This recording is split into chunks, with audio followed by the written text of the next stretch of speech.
И вот я помню, как, значит, я прокачивал тему, что нужно вторгаться в Чечню. Напомню, это сегодня кажется очевидным, тогда это не было очевидным. Потому что у нас был какой-то такой мир хасавюртовский, и нельзя было вторгаться в Чечню. Я возвращаюсь к Путину и говорю, надо вторгаться в Чечню. Я ему говорю прежде интервью. И надо сказать, что он вот именно с этим научным подходом мне говорит, а попробуйте сказать об этом в программе. Вот что народ об этом думает? Но я тут сорвался с цепи. Владимир Владимирович, да что народ думает? Да что думать? Брать и все, громить, залить напалмом и сжечь к чертовой матери всех. Что там думает, я говорю? Да если есть бомба какая-то, я говорю, игрушечная, может атомная, так до грузинской границы сравнять все, в щепу срубить. Да что вы спрашиваете, что народ думает? Ну вы спросите, он мне говорит. Народ надо спрашивать. Но я говорю, так вы не в курсе, что ли? Я только об этом и говорю. Я говорю, мой лозунг — разбомбить все в щепу, значит, и залить напалмом и сжечь. Он говорит, прям вот так вот. Она называлась программа Сергея Доренко, то есть она была конкретно субъективистская, субъективная, именно конкретно с моим мнением. Не просто так, понимаете? Ну вот, и значит, я его агитировал все время. Я уговаривал его вступить в Чечню, войска направить в Чечню. Я бился как тигр, чтобы он это сделал. Я абсолютно убежден. Что касается Чечни, надо сказать, что он всегда был последовательно на стороне русской армии, я это очень ценю. Потому что мы шли.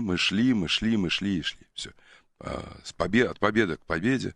Это было не то, что было в 95-м году, 1 января, когда была бойня в Грозном страшная. Все. Нет, это была грамотная работа артиллерии. С Казанцевым стоим мы, значит, артиллерия работает, и я ему говорю, Казанцеву, слушайте, ну это же бешеные бабки, вот это то, что летит, вот эта хрень, говорю, вот с каждой пушки сейчас вылетает, я не знаю, говорю, автомобиль «Жигули». Ну, по цене, по деньгам. Ну, это бешеные деньги, говорю я Казанцеву. Вот смотри, бу-бу-бух, это все. Значит, в ряд много-много орудий. Бу-бу-бух. Значит, Казанцев говорит, Сереж, ну а утилизация, ты как же от нее денешься? Снаряды-то надо утилизация, даже иначе придется их в специальной фабрике разбирать. Потому что есть срок. У каждого снаряда есть срок.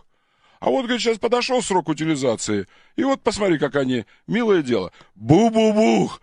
Бу-бу, это утилизация. Он говорит, ну как же, ну склада же надо как-то новые снаряды завозить. Это же, говорит, это тоже порядок какой-то должен быть.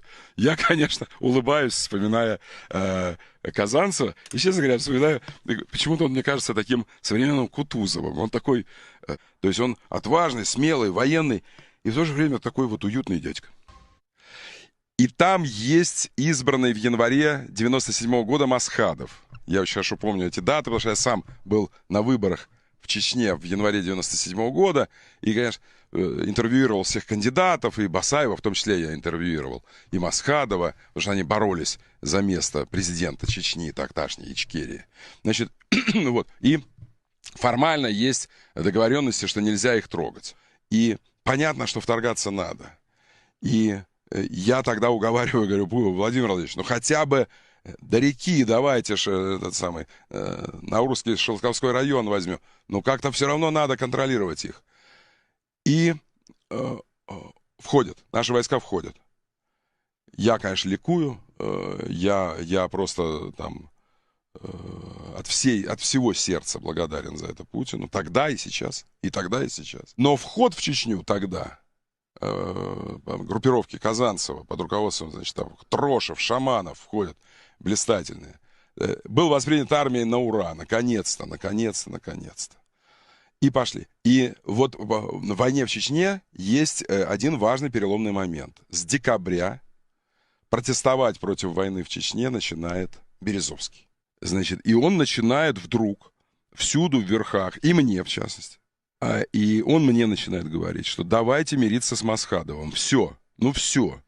Но мы вот уже, значит, на границах Чечни, мы уже вот мы входим, мы подходим, надо немедленно мириться. Масхадов готов к перемирию. Масхадов готов к новому заключению нового хасавюрта. Будет иное совершенно соглашение. Надо мириться с Масхадовым. Сейчас время в декабре, перед решительным наступлением. А вы знаете, что я потом уже стоял на площади Минутка вместе с войсками в конце января. То есть вот перед решительным наступлением Березовский начинает, как всегда, страстно, я бы хотел сказать истерично, защищать Масхадова. Немедленно. Мы потеряем там единственного, вот его аргумент, мы потеряем там единственного собеседника. Он говорит, мне, Путину, всем, кого... Он все время ездит к Путину. Мы потеряем там единственного собеседника. Ни в коем случае нельзя. Вы погубите политическую карьеру Масхадова. Дайте ему справиться с Басаевым, ни в коем случае не трогайте его. Все. Значит, а Басаев же еще жив. Басаеву еще только предстоит оторвать ногу, как вы понимаете, да? Значит, и я могу здесь что-то путать. И это все я говорю по памяти, но мне кажется, ногу оторвало Басаеву позже.